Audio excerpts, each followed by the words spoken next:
Hello, dear students. Very good morning. This in this topic, contemporary South Asia. So far, we have discussed about what is South Asia. In the last class, we discussed that mainly here in this chapter, we are talking about the 7 important countries: Bangladesh, Bhutan, India, Maldives, Nepal, Pakistan, and Sri Lanka. And they combined known as South Asia, mainly the Indian subcontinent region. In that, we also discussed that what kind of system these all countries followed, whether it's Bangladesh, whether it's Pakistan, whether it's Nepal, or whether it's India, Sri Lanka, or Maldives. What kind of system, governmental setup they have adopted.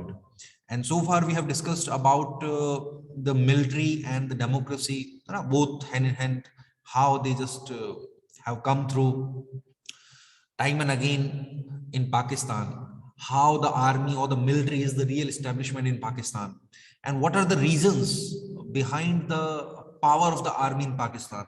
That's what we discuss in this topic, the military and democracy in Pakistan. Very interesting topic this is. Throughout the world, it is well established fact that in Pakistan, the real establishment is in the hands of Pakistani army. Now, being political science student, you all know what are the reasons in which we saw the role of India also. Like pro supporter of the military, Pakistani military, they always show India as a threat in their country. They say that we have to support Pakistani army, and Pakistani army is the real protector. Otherwise, in the democracy, political parties are like sham, they like they are the greedy politician leaders. They can even sell our country. And this kind of conception or perception is made in the Pakistani minds. So that's how a threat of India is shown to the people of Pakistan, and that's how the Pakistani support towards the military is that much. We also have seen that in Pakistan, time and again, how dictatorship came under military rule. Through this cartoon we saw during the Musharraf era, that how it is important that in Pakistan, the real power lies in the hands of the military army. Whether any military ruler, if he becomes like a leader, political leader, he also have to have the control on the Pakistani military also. Pakistani military पर भी उसका control होना बहुत जरूरी है. मतलब अगर Musharraf president बन गए थे तो साथ साथ में वो मिलिट्री, वहां के जो पाकिस्तानी आर्मी थे उस पर भी कंट्रोल रखे हुए थे, है ना. ये बहुत इंपॉर्टेंट, क्योंकि पाकिस्तानी मिलिट्री से अगर कंट्रोल छूटा तो जैसे अभी हमने डिस्कस किया, रियल पावर कहाँ पे है, आर्मी के पास में, तो वो आपको भी हटा सकती है. ऐसा ही हुआ था जनरल अयूब खान के साथ में. जनरल अयूब खान को जनरल थे शुरू में, और फिर क्या हुआ अल्टीमेटली, जनरल अयूब खान के बाद में जनरल याया खान ने took over from Ayub Khan. और क्यों? क्योंकि अयूब खान की मिलिट्री में पावर, जो गेम था, जो उनका कंट्रोल था, that was lost, and ultimately general Yahya Khan came over. So that's how Pakistani जो लीडर्स हैं, मिलिट्री रूलर भी अगर पावर में आ गए हैं तो उनको पाकिस्तानी आर्मी पे भी कंट्रोल रखना होगा. तो इस कार्टून से भी हम समझ रहे थे the role of Pakistani army in Pakistan. That's what we have discussed in this topic. And then we discussed about Bangladesh, that how in Bangladesh also after 1971, when Bangladesh was formed, after that over a short span of time in 1975, how Sheikh Mujibur Rahman was assassinated, and later on two military generals, they took over. So a kind of mixed response was there in Bangladesh also. But after 1990s, there has been democracy in Bangladesh. Then we came to the next topic, and that is about Nepal. That's what we were discussing in our last class, monarchy and democracy in Nepal. And we were discussing that in Nepal it was monarchy. Throughout history it was under monarchy, and after some time, they established the constitutional monarchy in Nepal, and ultimately, as of now, 7 times the Nepalis have created their constitution. Last time in 2015, they created their constitution, and since then, the democratic setup has been going on in Nepal. So we were discussing about the topic of Nepal, that time and again, like Nepal was Hindu kingdom, and passed, and then it became a constitutional monarchy. In modern time periods, for many years it remained as constitutional monarchy. And constitutional monarchy simply means uh, it is in Britain, the head of the state is queen. So as it was same in Nepal. So that's how Nepal became constitutional monarchy in the modern period for many years.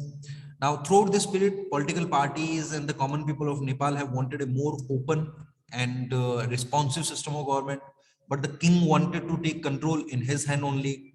So the real power vested in the monarchy.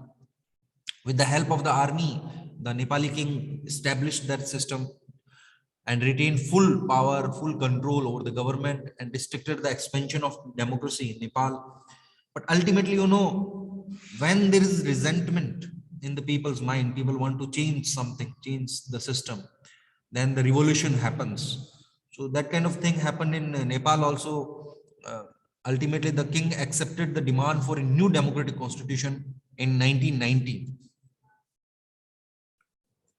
Now, what happened in 1990 in the wake of a strong pro-democracy movement? A lot of people started supporting the democratic setup government, democracy there in Nepal.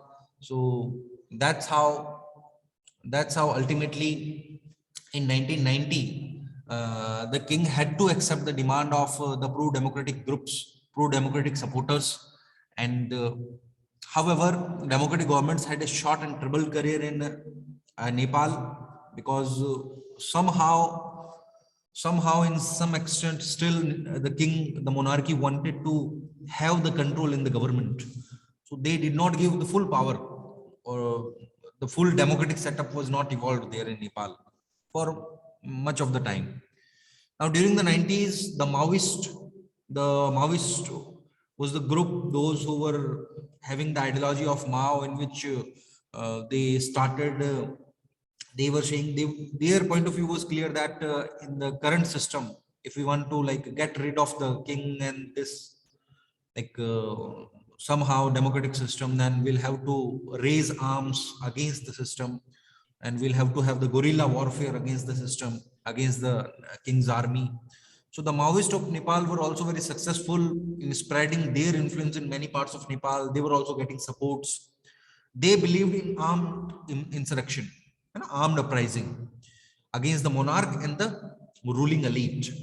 So the Maoist was the group who was in the point of view that they have to do armed uprising against the ruling elite, against the king. Now, what happened? Ultimately, this led to violent conflict between the Maoist guerrillas and the armed forces of the king, and the Democrats also. They were also involved in this triangular conflict.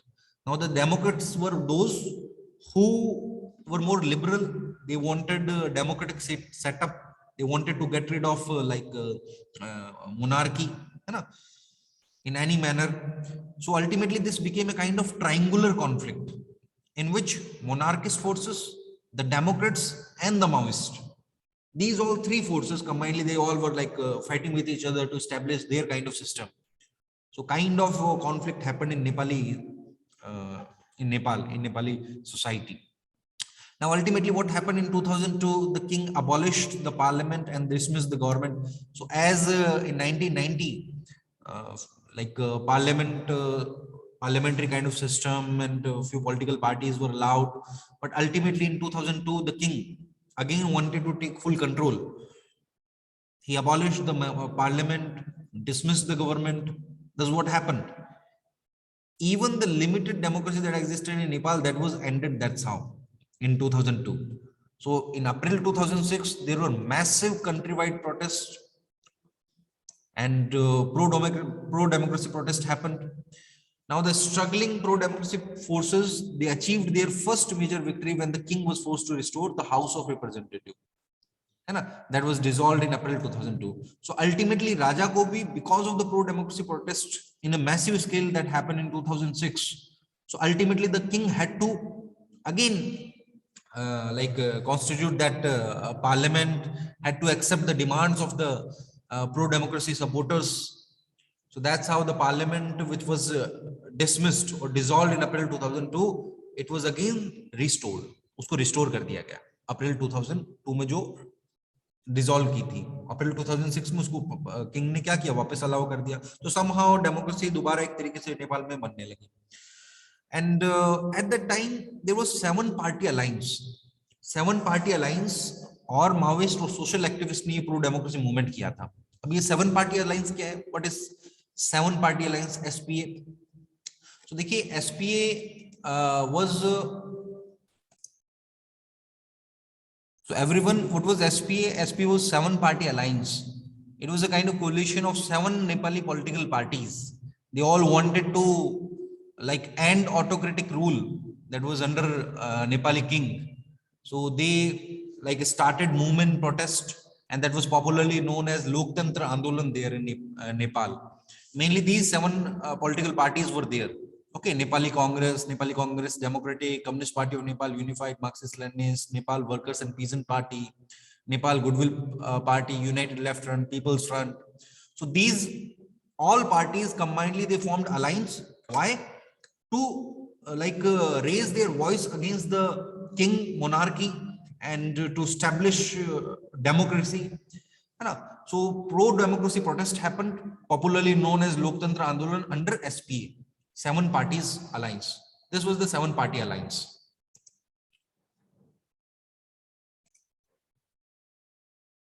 Now that was the SPA, 7 party alliance. So SPA, Maoist, social activists, they all played a crucial role at that time in April 2006. Then when the pro-democracy movement happened, so ultimately the parliament had to be restored. Now Nepal's transition to democracy is almost complete now. Nepal has undergone a unique movement in its history because it formed a constituent assembly to draft the constitution for Nepal. Ultimately, in 2015, the Nepali constitution was adopted, and till then, since then, there has been democracy working properly in Nepal. However, it is also a fact that so far, nearly 7 times, Nepal have created its constitution. They have just formulated their constitution 7 times. So again and again, many times the constitution was changed. First, it was in 1948 when the constitution of Nepal was made. Later on, 1951, then 59, then 62, then 19, then 2007, and finally in 2015 they adopted their constitution. So that's how 7 times the Nepali constitution was changed. Now that some sections in Nepal thought that in nominal monarchy was necessary for Nepal to retain its link with past. The Maoist groups agreed to suspend armed struggle. They wanted the constitution to include the radical programs of social and economic restructuring. All the parties and SPA did not agree with this program. So there was contrast also. The Maoist and some other political groups were also deeply suspicious of the Indian government and its role in the future of Nepal. So the Maoist group and other political groups were like having that Mao ideology or communist ideology. They all were also very suspicious regarding India also. India being big country in this region, they were suspicious of Indian government influence in their state, in their region. So in 2008, Nepal became a democratic republic after abolishing the monarchy. Ultimately, in 2015, what happened? Nepal adopted a new constitution, and since then, there has been democracy going on in Nepal. So this is all about Nepal, how the monarchy and democracy. Earlier, it was monarchy, then constitutional monarchy happened. King wanted to take control in Nepal, but ultimately, pro-democracy movement happened. That pro-democracy movement under SPA, 7 party alliance happened, and ultimately after so many times changes in the constitution, finally in 2015 Nepali leadership adopted the constitution, and since then democracy has been going on in Nepal. Now our next topic is about Sri Lanka, that is our neighboring country, Sri Lanka.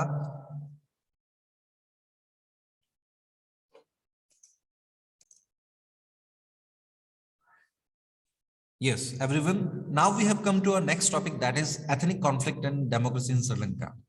Now, Sri Lanka is also a neighboring country. We have already seen that Sri Lanka has retained democracy since its independence in 1948. It also got its independence from Britishers. It faced, but it faced serious challenge, not from the military or monarchy, but rather from ethnic conflict and the ethnicity differences, like Tamil versus Sinhalas. Mainly, even earlier than Britishers, there was Sinhala monarchy there. No? Sinhala leadership were ruling Sri Lanka. Sinhala is in majority. It was in majority. However, there was another minority group, Tamils, and there were a lot of Indian Tamils. They migrated from Tamil Nadu region to Sri Lanka. So the Sinhalese were kind of against the Indian Tamils, and that's how the differences emerged in Sri Lankan society. That's what it is given in this topic. So there was ethnic conflict in Sri Lanka, ultimately leading to demand for secession. Secession simply means a region which demands that we must be like freed, हमको अलग कर देना चाहिए, independence मांगने लग जाए. तो mainly northern Sri Lanka का जो region था, where the Tamils were in like a majority, so that region demanded secession, that freeness, freedom. So civil war broke out in Sri Lanka also. A lot of like thousands of people were killed. Even Indian army was also involved for a short span of time in maintaining peace in Sri Lanka. And we also lost our prime minister for this cause. However, this became a reason. Rajiv Gandhi was killed by the LTTE, liberation of Tiger of Tamil Elam. So that's what it is given in this topic. So ultimately, what happened that after its independence, after the independence of Sri Lanka, politics in Sri Lanka, it was earlier known as Ceylon, British Ceylon. It was dominated by forces that represented the interests of the majority Sinhala community, because Sinhala was in majority. Still, it is in majority. So mainly the system just surrounded the Sinhala community. The Sinhala community dominated Sri Lanka. They were hostile to a large number of Tamils who had migrated from India to Sri Lanka and settled there. Now, this migration continued even after independence also. So after the independence, a lot of Indian Tamils, they migrated to Sri Lanka, and Sinhalese were mainly, they were adverse and they were hostile towards these Tamils. So the Sinhala nationalists thought that the Sri Lanka should not give concession to the Tamils because Sri Lanka belongs to the Sinhala people only. So this was their ideology.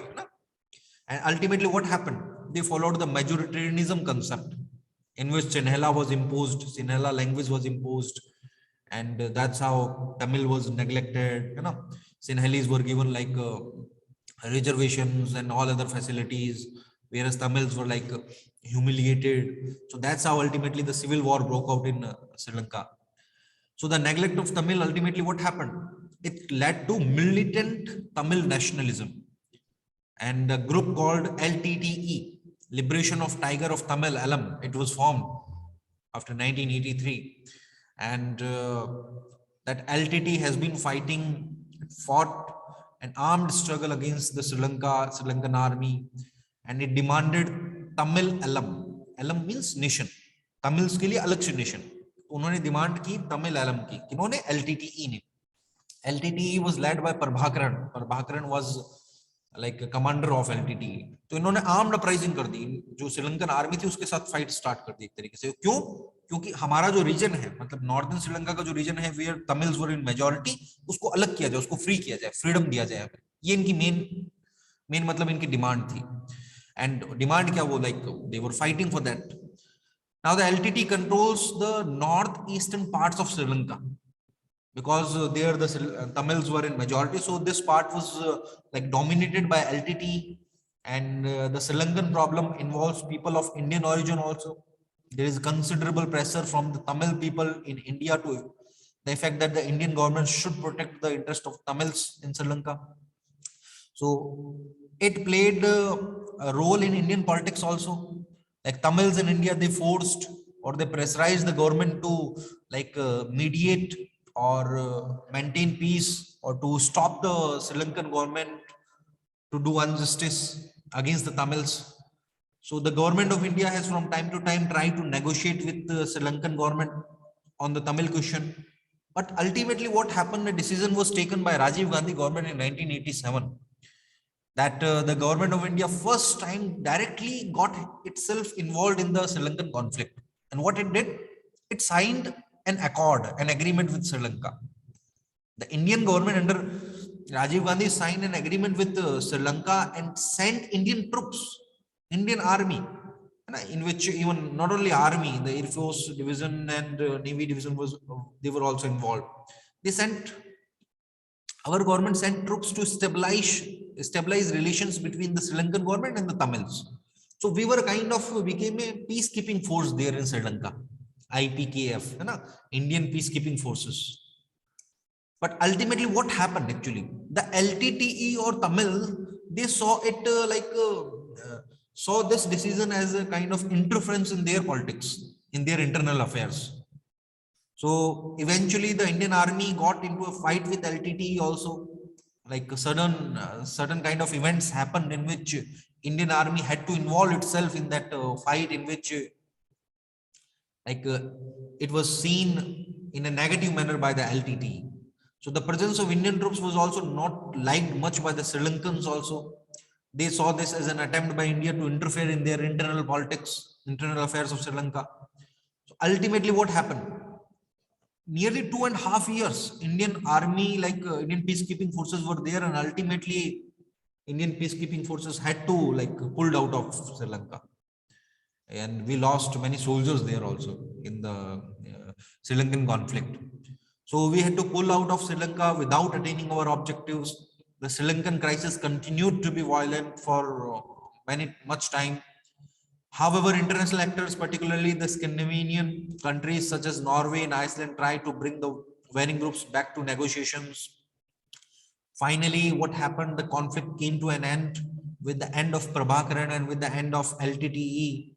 So in 2009, LTTE was vanquished, and ultimately the peace was restored in the Sri Lankan region. In spite of the conflict, Sri Lanka has registered considerable economic growth. As we saw in that HDI report, Sri Lanka stands at better place in the Indian subcontinent region, 76th number. Now, Sri Lanka has registered considerable economic growth. However, in spite of all these problems, its Human Development Index report is also very good, better comparable to other countries in this region. Sri Lanka was one of the first developing countries to successfully control the rate of growth of population also. The first country in the region to liberalize its economy, and it has had the highest per capita gross domestic product also. So for many years, right through the civil war, despite the ravages of internal conflict, it has maintained a democratic political system. So it has been under a democratic setup, democratic framework. However, here in this cartoon also you can understand the problem of Sri Lanka and Sri Lankan leadership. Whereas in this cartoon, Mahindra Rajapaksa is shown as the leader of Sri Lanka, and he is trying to balance between the Sinhala community and the Tamil community. However, this cartoon is representing LTTE and the Sinhalese nationalist. So it is a kind of balance between both the communities. So that's how this was the system which evolved in Sri Lanka. Through the time period, they even went through the civil war also, between the crisis between Sinhalas and Tamils that happened in Sri Lanka. But it has been successful, comparable to other countries in terms of economic context. However, currently, in current circumstances, as of now, Sri Lanka is, being political science student, you must be aware of that also. Sri Lanka is suffering economic sluggishness, and it is a kind of facing itself or faced itself in debt trap also. So that is the current circumstances of Sri Lanka. Now, everyone, next topic, that is about India and Pakistan conflicts. And you all are aware about this topic, that how both the countries are involved since independence. It all started with the partition and continuing. Currently also we have been on lots of issue, we have differences with Pakistan. And whenever the Pakistan name comes, the trust deficit comes. So there is a kind of relationship between India and Pakistan, and there is a lack of trust in the minds of both the countries. So that's what we're going to discuss, all of you, in our next class. Thank you very much, everyone.